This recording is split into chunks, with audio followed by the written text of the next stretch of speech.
Hey everybody, ArtofDano here, aka Bodhi from Eldritch the Lost, old veteran player, going all the way back to 2004. Some beta on another account, but this is my original account. I want to give some insight today and give some input on how I personally feel as a just run of the mill schmo, playing World of Warcraft. Okay, I'm not going to be the guy who has like the legendary badass parses. I'm not going to be the guy who has, 90,000 achievement points. I'm just your example run of the mill player, okay?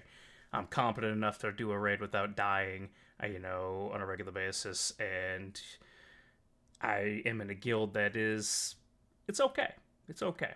It's not gonna clear mythics on a regular basis for rating, but got some pretty decent players. Okay, well, I've gone through all of Dragonflight now. I've done all the quests, pretty much everything except for the weeklies, and I've ran around. I've done it all. Okay, and I think that's a fair point to say I've done some shit. I've played the game. Okay, and my feelings about the lore of Dragonflight, it's very meh. It's very mid. You figure for an expansion called Dragonflight that these dragons would be doing something other than sitting on their literal ivory tower doing something. I mean, way above the world, far above everybody else, doing essentially shit all. They're doing nothing. Okay? Us, the adventurers, we're doing the lion's share of the work. Okay? And I'm like, okay, these are characters that have been known in lore to been in a almost perpetual state of battle and fights across, multiple events. Here they are just sitting here congregating, just dicking around. We went and helped them all throughout the entire island, and now the Primalists are kind of going their own separate ways. One of them went from being a potential enemy to just being like, oh, this thing happened, and I guess I'll ally with you because, I'm not a fan of where my sibling is going. Okay, we don't really know fuck all about these, Primalists. It's very minimal what we know. We've been given like spoonfuls of information here, okay? We have literally less than 7 minutes total invested time with Veranoth, from the first cinematic to the scene where she's talking with Farak and him corrupting one of the druids to her just be like, okay, cool, I'm gonna join you now. Okay, so why should we even care? And I'm trying to keep an open mind as a storyteller here myself, and it really feels like somebody wrote a book and then decided to pick the tiniest cliff notes out of that book and try to put it in the game. Now, I'm getting a little irritated with the last few expansions of World of Warcraft being well, if you want that lore, you should go and read the books. No. No, it's an MMORPG. RPG, the role I play in this game, needs to be justified and it needs to tell a story and not just give me, here, do this thing because of, shit, reasons. Okay? Like, I didn't even know Farak was apparently, the Queen of Dragons, sibling, cousin or whatever, and taught her how to hunt and fight and all that kind of crap. Okay, like, where's that in the game? Nowhere. That doesn't tell me jack. So apparently they're related. Okay, the closest thing we get to that as an illusion is that we have Veranoth, getting a talk with Alexstrasza about, what happened with the eggs and the Titans being allowed to experiment with them. So, yeah, there's some very light touch on them being some sort of family unit. Okay? And they all branched off from there. Jeez. This is not rehearsed. This is not scripted. It just... Some things going through my head here on this. And I gotta say, I'm kind of disappointed. There's a lot of talk, there's a lot of reflection, there's a lot of contemplation, but there's not a lot of doing.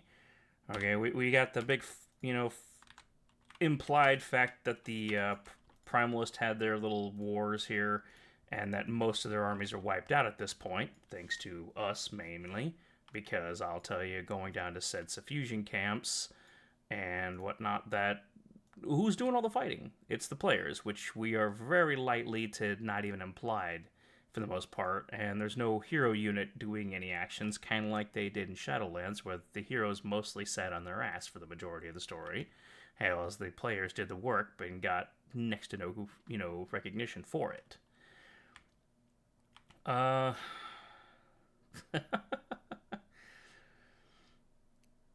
do love the power creep in Dragonflight. I mean, I've got some pretty decent gear. I'd say I'm doing pretty well. I've enjoyed it. I've enjoyed having a guild to talk to and get together with and do all those things, but that's been kind of the course for all of World of Warcraft. Okay, I'm just going to go around one of the Suffusion camps here, just to kind of show you. These guys are just kind of running out here. Doesn't really seem like much of an invasion kind of force. It's more of a preparation, Lord of the Rings, let's have the Uruk-hai build their weaponry kind of, thing. If you catch that reference, you'll understand what I'm saying there.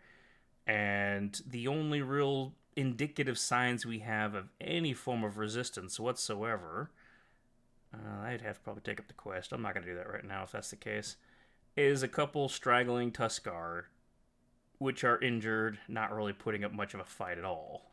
Okay? So I wanted to share that. I like the graphics in the Dragon Islands. I like the dragon flying. I am happy to see it eventually come to the world of Azeroth and all around. Things I'd like to see, however, that I really, really, really want to say is the base main arc storyline is nonsensical at this point. It's a clusterfuck for new players joining. We have no coherent, linear path line of what is going on. I've had several friends, I've paid for their subscription, I've paid for their game, and they quit less than a month in because they have no idea what the hell they're doing. And, without me hand-holding them and whatnot, or pointing them to, say, like, Pyromancer, Akalon, Bellular, Tellius, and Evatail, Novel, and all the lore tellers of World of Warcraft, how are they supposed to catch up with all this crap? In what sequential order? I mean, there's almost like a library playlist you'd have to construct of all that crap. And I understand that's because, World of Warcraft is a community-driven game. I mean, that's a developer's dream, but unfortunately it's not very new player-friendly. Okay, we have tons of quests going all through Azeroth and whatnot. Let's see. I'm going to log out here real quick. Create a new character. Yeah, we'll just randomize whatever. No, we won't choose an allied address. Yeah, shit, why not? Okay, so you get a start zone where you can choose either your class's starting area, or like race's starting area, or the Exile's Reach. The Exile's Reach, implies that you might have been a champion, soldier, or whatever, on your transport.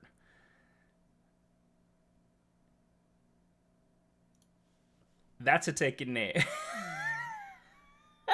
I can't even show that shit off. Okay, yeah, there. Go. Okay, the classic experience would be, hey, you go to your home race, you enter. Load it up, go, go, go. Oh no, the add-ons.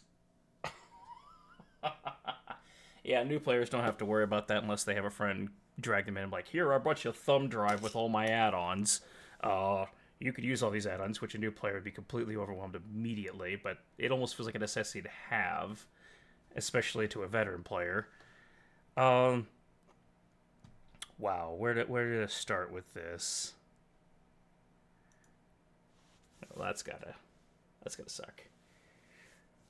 Come on, load up.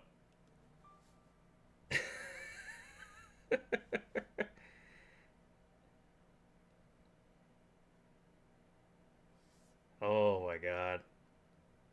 I don't even turn on all my add-ons at any given time. There's way too many add-ons and I haven't really purged and slimmed down. I just kind of alternate based off what I need to use at the particular time. Oof. Little chop there.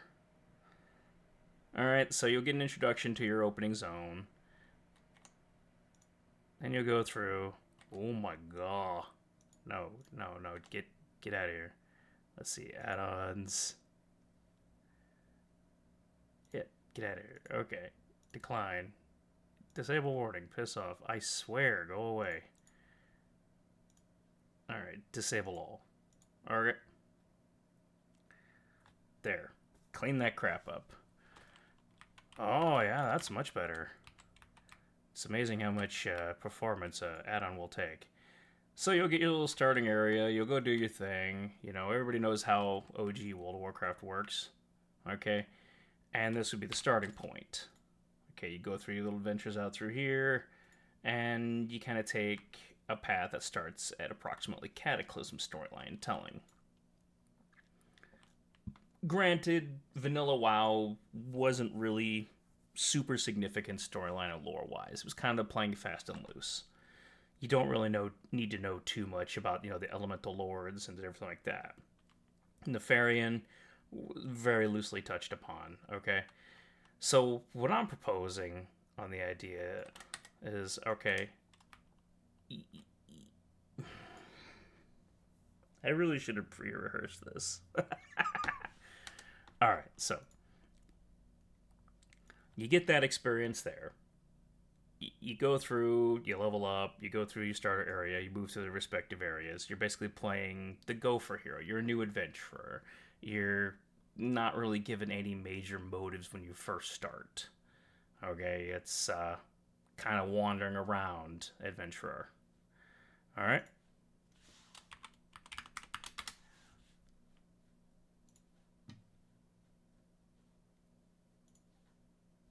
Alright, and let's see. Customize, random name. There we go. Then you get the Exile's Reach experience. I'm not going to play audio because I don't want to get copyright struck or anything, like that. I don't even know if they do that kind of crap for this kind of stuff, but I'm not taking any chances at this particular point. I'm just trying to give... Again, I did that. Okay. Irrelevant. So, the experience you get on Exile's Reach is going to be... You are a shipwreck crash adventurer on a tutorial island, which will tell you the basics of your character and how to play your class. And from there, you'll do your first mock-up dungeon. And it does a pretty good job for introducing players to some extent, but you have no idea what the shit's going on lore-wise. Okay, so here's your big bullshit ship that you're on.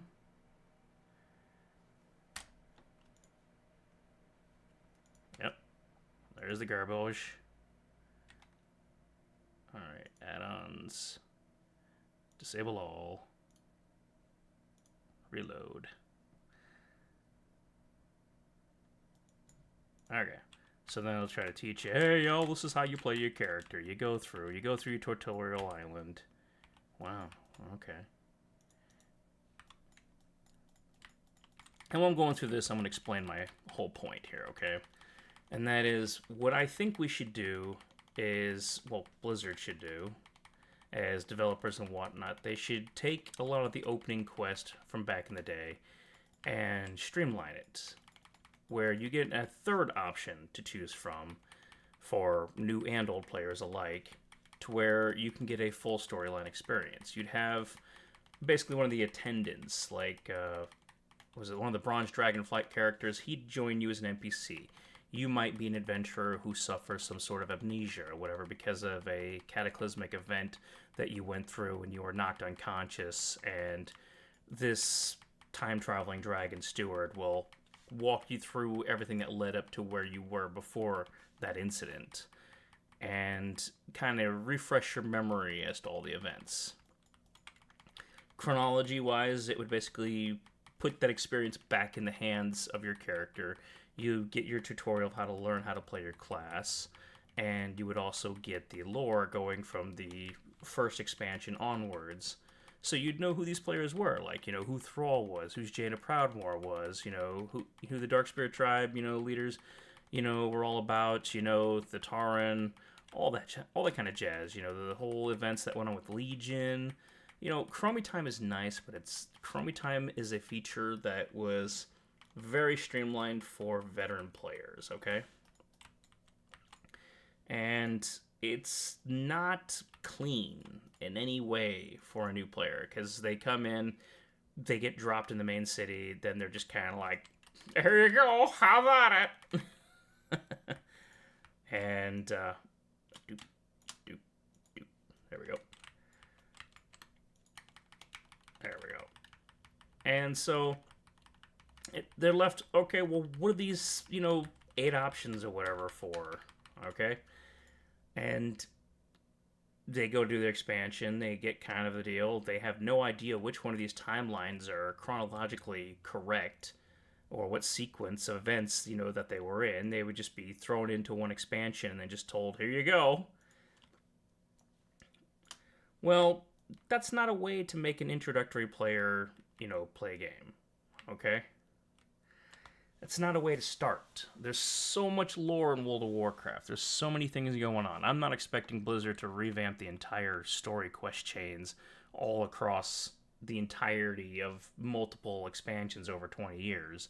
I'm expecting them to take what is already there and create a carefully curated variant of the storyline to where you can go through, do a quest chain that will take you through, a vanilla WoW, and then the Bronze Dragonflight guy you could talk to, he'd be just an NPC that would be alongside with you. He would teleport you to Burning Crusade area. You go to the Burning Crusade, main quest events, until you hit a certain point, and got kind of a gist of the storyline. Maybe even like a curated version of the dungeons or raids, just so, you get the little storyline in some of those, okay?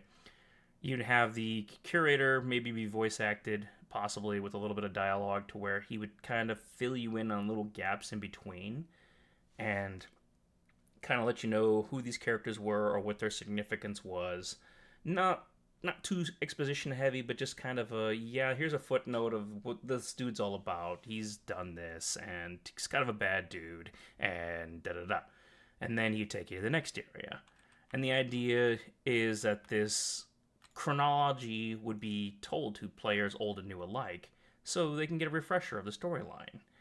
Okay, why watch hundreds of hours of World of Warcraft videos when you can make maybe a 70-hour experience, which can be ran through and blitzed through in, say, maybe 8 to 12 hours by a speedrunner.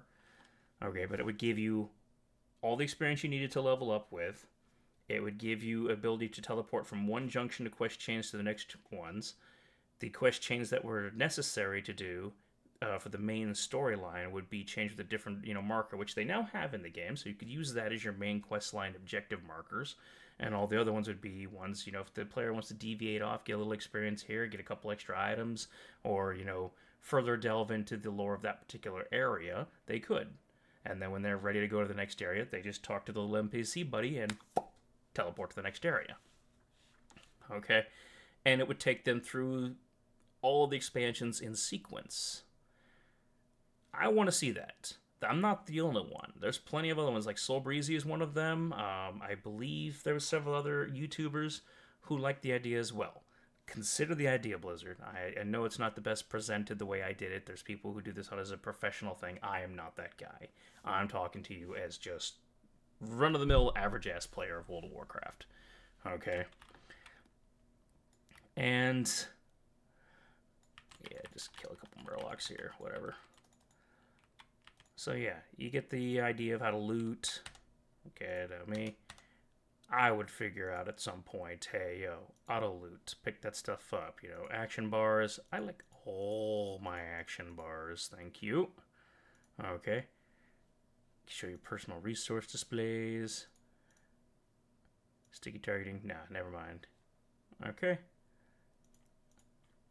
There we go. Oh my god. Let's see. Edit mode is not available yet. Oh no. That's right. Options. Action bars. We'll turn these 3 off for the moment. There. Not until I can get my normal pre-baked in. Okay, so Farak, I don't feel invested into. He's just your mustache twirling guy. He's the only man of action in almost all of Dragonflight. There's not a lot going on. Okay, you get a little bit of a fight between Alexstrasza and Razageth at one point, and then it's just kind of like, oh no, Razageth hurt me. I can't do anything. I'm just gonna go ahead and send these no-name bunch of adventurers in to go clean up after me because despite being the Queen of Dragons, I can't just band together with the family of dragons that you've wasted days, months maybe on collaborating together until it's one unified cluster of dragons. Okay, and I don't know. The heroes don't feel significant in this one. We do, but we're not really talked about a whole lot. We build up our reputation. There's a lot of side quests. I think books should be expanded lore, not, the primary source of lore. And it really feels that outside material has told us more than the actual game has for Dragonflight. And, there was a deal where that went on with BFA as well, when the Burning of Terdrazzle went on. We went and did all that shit, and different parts of dialogue and perspective were put in with, Saurfang and all that went on, which we were not privy to in the actual game. And that was really upsetting to find out. Because it's like, okay, this doesn't really seem right. It doesn't seem like, in character. But, you find out, yeah, no, it wasn't in character. It was just meant to happen that way. And this is how the character truly felt about it, and this is why they did what they did. Don't like it, Blizzard. Don't like it. Your book writers, that's cool. I know you guys want to squeeze a little extra money out of your expanded lore, but you know what? Have some story in your game. Oh my god. Plus, I think it would just be a cleaner leveling path as well. It's just... This is okay. This is okay. For new players, though, it's once you leave the island, you're just kind of left to the ways of the world.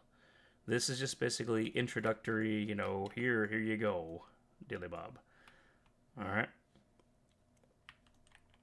Why am I doing this?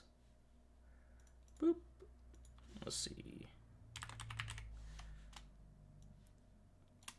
There. I don't plan on leveling this character seriously, but... Yeah, you can tell the people who got the heirlooms versus the people who don't.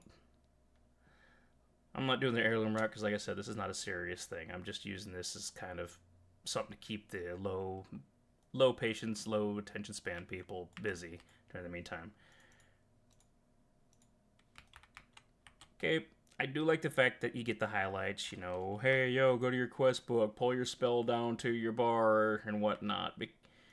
And it doesn't explain that to you later. So you have to just kind of figure it out.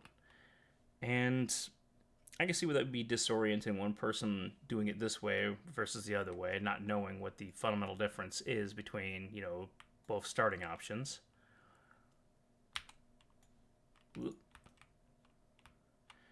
See, there we go. That's like a main questline marker right there for the people who don't understand. People are not familiar with current WoW. Okay. Give you your objectives, give you all that. Okay, I mean, I wouldn't even mind if Zygor, decided to make a whole, guide add-on to doing it that way. Just go through the entire main quest line, cherry pick out certain quests, and then tell you, hey, yo, you need to go to the next area. That would be cool, too. I would prefer that Blizzard would do it, though, because it feels really arm-twisty to make, people go get a paid add-on or a pirated add-on, depending on who you are. And that should be something included in the actual game design. And I'm a little upset that we've had 20 years. Okay, we're screwing around with this, and, yeah, okay, fine.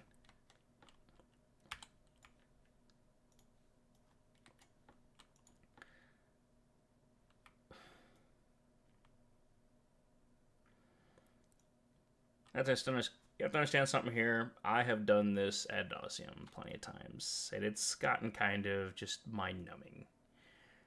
I've got like 80 characters, between my two accounts, okay?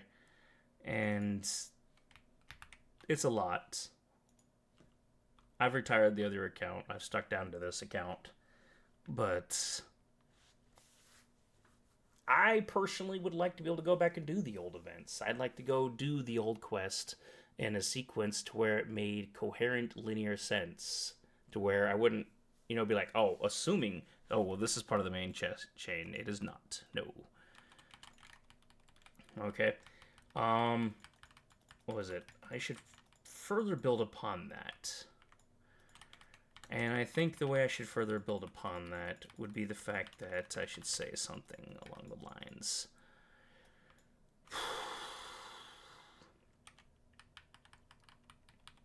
No. I need to be able to pause and record this, but no. I don't want to seem like I'm just rattling on or prattling on about this, because I am now at this point. Plus, I guess there's some level of focus going on this bullshit, too.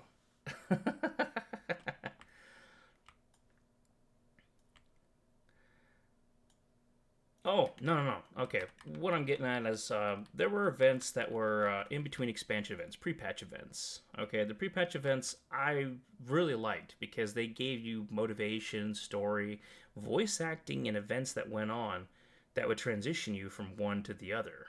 And those were removed from the game. You can't even do those if you wanted to. Say like the Wrath of the Lich King pre-patch event, where there was the whole thing that went on between Thrall and Garrosh, where Garrosh became the leader during that whole exchange. So new players have no idea how you suddenly have Thrall the leader, and then all of a sudden have Garrosh the leader. They're like, well, when that happened, how that happened, because it's not explained. It's just, here you go out to Northrend, go do this, and this is now your new, head chief. Wait, what? How? Why? And that's not fair to players. Those were great events.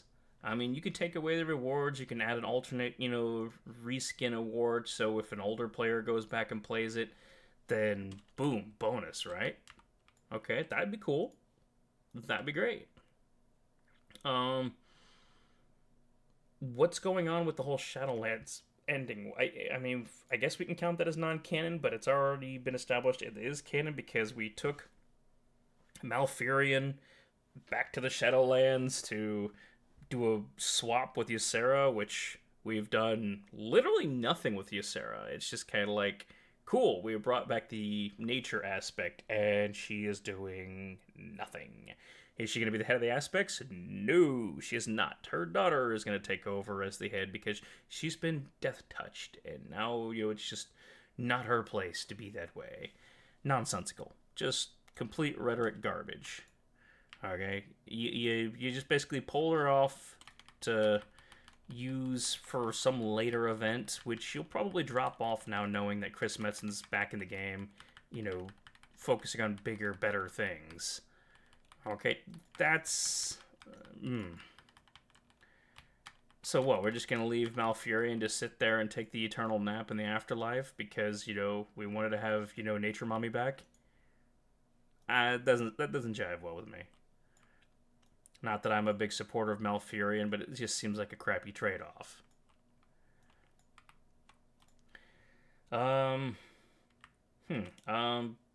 Okay, let's talk about, the jailer for a moment. Big bad mustache twirlingly, I've been the, 4D chess playing guy of all time, but doesn't really come across as that smart when you deal with him in all the cutscenes. I mean, there's not a lot to go on, granted, but it's funny how he goes and shows his, plays his cards where, Sylvanas helps him through all this. He gets all his, his glyphs that allow him to go to the, Zereth Mortis. And then he's just kind of like, now I will control everything with domination. And Sylvanas is like, no, you're not going to control me. That wasn't part of the deal. And he's like, you know what? No, you're right. You're right. But if you're not going to be with me, that sucks. But, tell you what, you got me this far. I'll give you back the other half of your soul that was severed during, Frostmourne stabbing you. Now you can live with the guilt and the shame of all the horrible things you did as a, banshee wraith. Okay? She got a raw deal on that. But, now she's got a path of redemption, which, is something that a lot of players didn't really want. She had 3 whole arcs of just being kind of a low-key bitch. Okay? High-key in some areas. And, there's supposed to be an NPC here.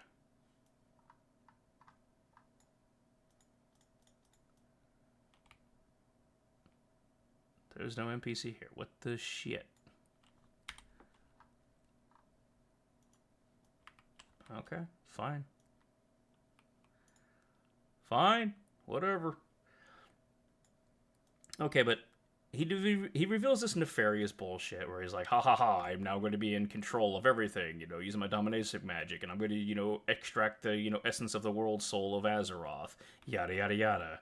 And then it was just kind of like, oh, hey, by the way, shitty of affairs, I know you beat me, but I was actually doing it for a good purpose because there's something bigger and more nefarious coming. It's like he just has a total 180 tonal shift. Like, you don't understand, I was doing it to save, the world from what is to come. It's like, okay, we gotta touch upon what that's all about. Is that the Titans returning, I guess? Is that gonna be Chris Metzen's way to tie it all together? So we get our tie-in between Shadowlands. Oh, horrible thing is to come. The Void. It's going to be one of the next 3 expansions that he mentioned at the BlizzCon here. That would be a good way to patch it in. Because he's mentioned all 3 of them. I think it'd probably go in the second one pretty well. Leading into the third one is kind of closure to it all. Chris Messen's got good placement to do that. But Dragonflight, maybe. We could take a Ridicron, go into the portal, meeting up with Xalotath, and have that turn into something where that leads to the Void coming and dealing with part 2. Yeah, that might work. So Iridicron, he's off the table at the moment, but they've set him up to be some voidy powered, horrible thing coming in the future. But, okay, we beat Farek. What will be our epilogue? What is the significance of what we're doing? Okay, we do it. We take care of it. Okay, the Dragon Isles is safe. Who cares? I don't feel invested in the Dragon Isles. Yes, sure, I went and helped all the clans, I've done all the arbitrary tasks, I've reunited all the dragons with their siblings, I've fixed their damn oath stones and all that.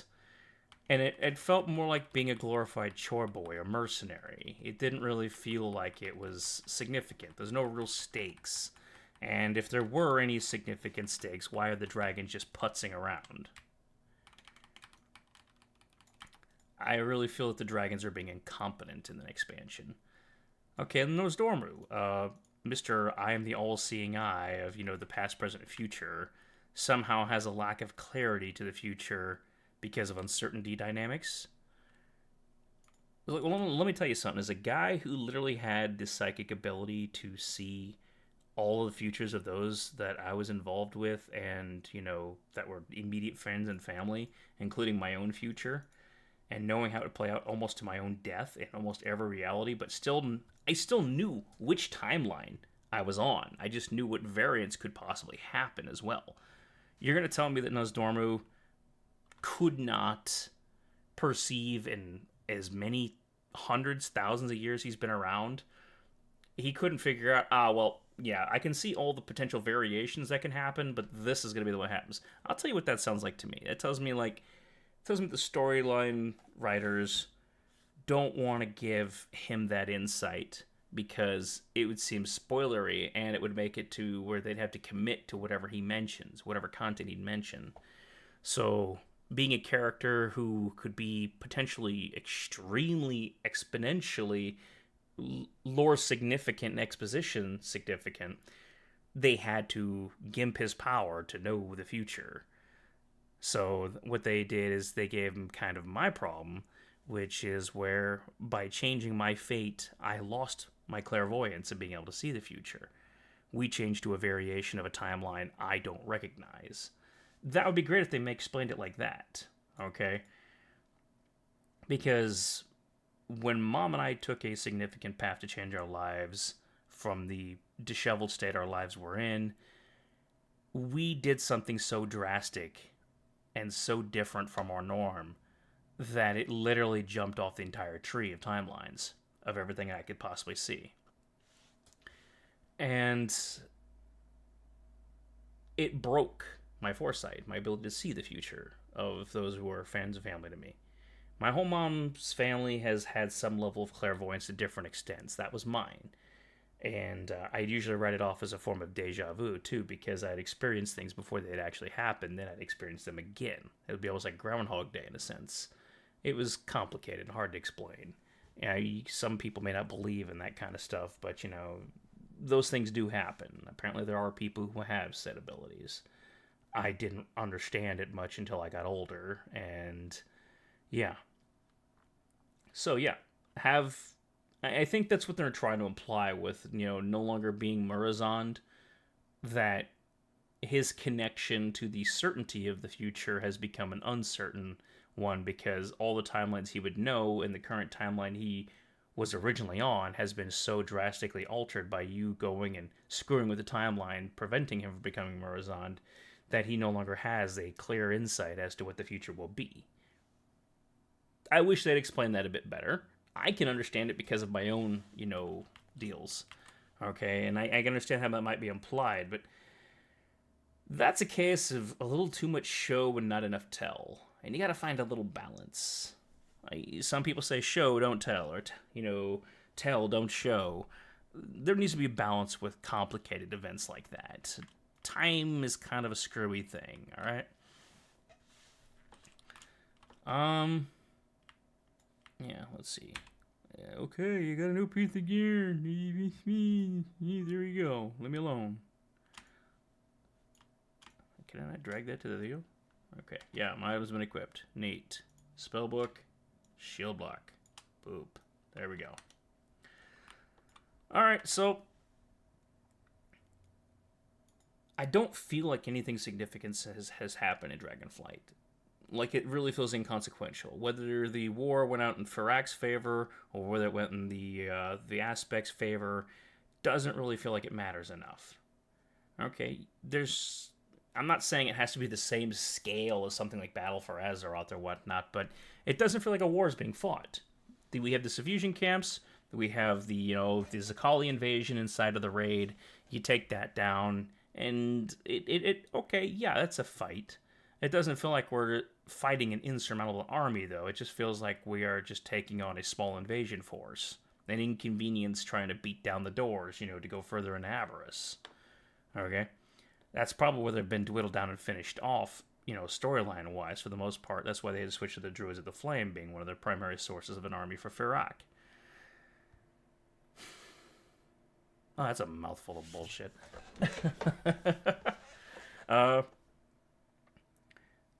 Dragons are basically second to gods in a lot of storytelling and writing.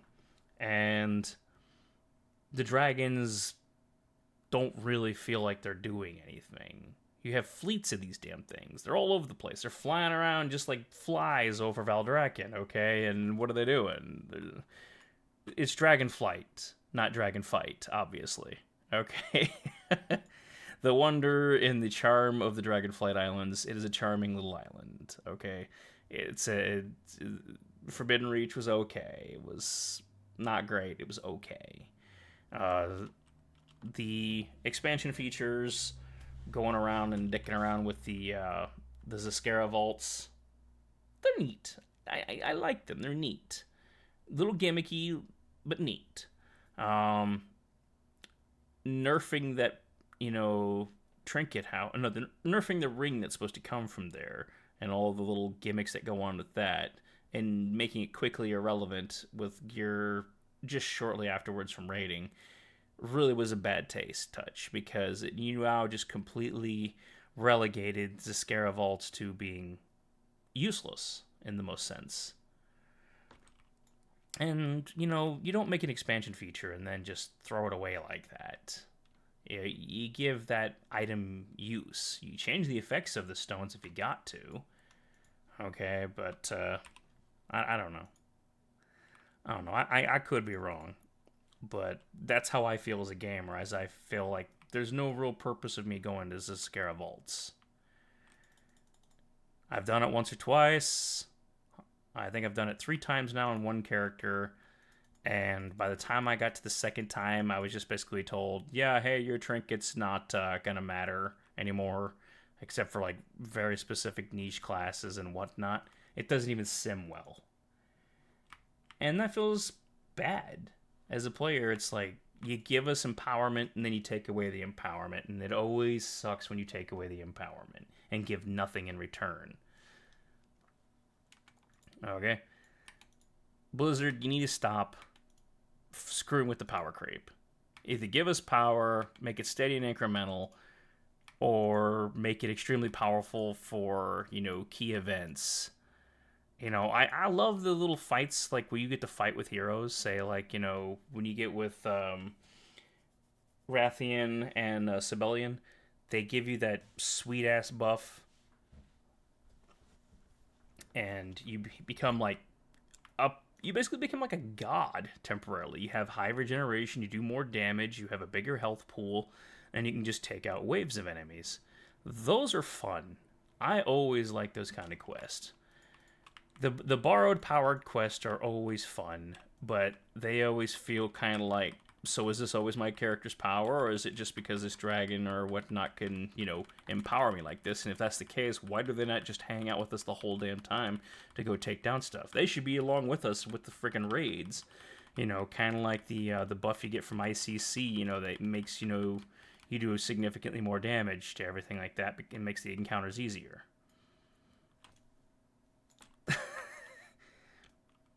No, we don't want the game to be easier because a lot of hardcores will, be pissy about that. I understand that mechanic. Okay.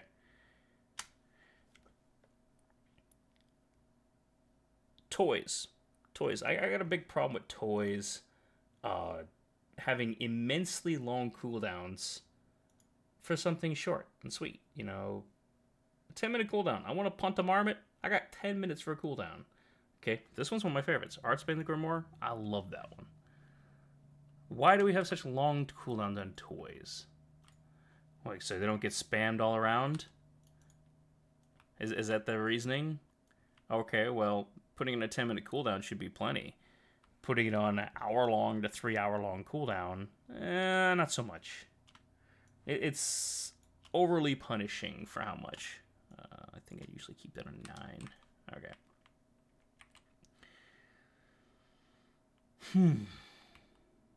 It's exhausting.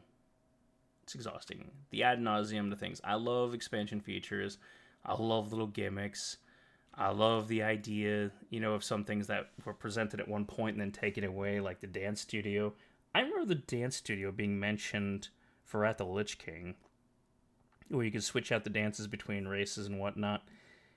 And then it just fell off. Correct me if I'm wrong, anybody watching this, but wasn't the dance studio also mentioned on the back of the box for the original Wrath of the Lich King launch? I know they made a revised second set of them, or whatever, where that wasn't a deal. It may have been the Collector's Edition one. I got the Collector's Edition one because I already retired back at Wrath of the Lich King before that came out. And I only got it because I saw that they had a sweet 3D poster of Arthas as the Lich King chilling there. I was like, dude, that'd be nice to have. And the dude from Best Buy, the manager, was just kind of like, you come in and buy Wrath of the Lich King tonight, special edition or whatever, we'll give it to you. And I'm like, bet. So I came in, got it. Figured I'd try to eBay off the game, but eBay was so asinine regarding the terms of how they did that they thought I was trying to sell an account. I was never trying to sell an account. I was just trying to sell the damn game. And it didn't matter how I worded it. It just felt like I was just putting in the wrong vernacular to get it posted as an eBay listing. So after, I don't know, a month or so trying to sell that and failing, it just kind of sat and collected dust in my room, and I eventually got into Wrath of the Lich King. Also ran out of space to where to keep that 3D poster, so I think I gave it to Jason at one point. probably got slowly whittled down to being trash at some junction. What else can I mention that I think... I'm happy to see the idea of warbands coming around. I would like to know more about those details, especially delving. But I guess we'll see that as that comes around, since they just announced it, like, probably less than 40 minutes ago. Okay? Now they're announcing, wow. A pre-purchase for the, War Within are already available, and different expansions. They kept tight-lipped about that. I remember, Taliesin, Bellular, and Akalon all being, like, theorizing of what the next expansion is going to be. And I remember Bellular, no, was it Taliesin? It was one of them. It was just on this tangent about, it's going to be pirates, and da-da-da-da, and Avaloran, and yada, yada, yada. It turns out to be none of that bullshit. And that just tickles me. Blizzard did a good job keeping it under wraps this time. I'll give them that. So, yeah, with that said, the biggest, most significant change that could possibly be done in World of Warcraft that would make it feel less gimmicky at this point would be to create a linear, lore-based storytelling timeline. From beginning to current, or at least till Shadowlands. Give us a quest chain we can follow as a new player. It's World of Warcraft has so much going on, so many different things, such a massive clusterfuck of a world over 20 years. It's a big melting pot of ideas and concepts, but it can easily overwhelm and lose players having no sense of direction. Like, where the fuck am I going? Okay, like, right now, I'm just dicking around over here. I should be down here. I'm too busy prattling on. I'm not paying attention to my minimap. Okay. Let's see, how fast am I moving? Doesn't really say. Feels pretty fast, though. That needs to be addressed, first and foremost. I can't think of anything gimmick-wise, revision-wise, or anything like that would be a more significant impact to the World of Warcraft. You want to keep the old world relevant? You want to make it enjoyable? Never mind Chromie Time. Chromie Time's nice for people who just want to burst through leveling and already know the whole story in and out. Chromie Time is not new player friendly. And that is what needs to change. We need to make a new player friendly version of World of Warcraft. You don't need a big dumb cataclysm or anything like that. You don't need some complicated, story twisting. Take what you already have. Recycle the assets you already have. Recycle the quests you already have. And just give a curated experience. So that way they can just jump from one section to the next without having to traverse massive amounts of land, go to different continents that they would not know how to go to without knowledge. Okay? That's why I thought a Bronze Dragonflight curator would be a great solution to that. You'd have somebody to take you through. Write it off as amnesia if you have to. That would be cool. We go through so much crap, is it really that hard? It can be seen as a lazy form of writing, which, you guys got a whole team of writers. You don't need me to tell you what is the best way to write that. I'm just telling you what would be a starting point. Take your people who are better writers than I am and make it work for you. With that said, I'm ArtofDano, and I think that's enough prattling on for now. Enjoy.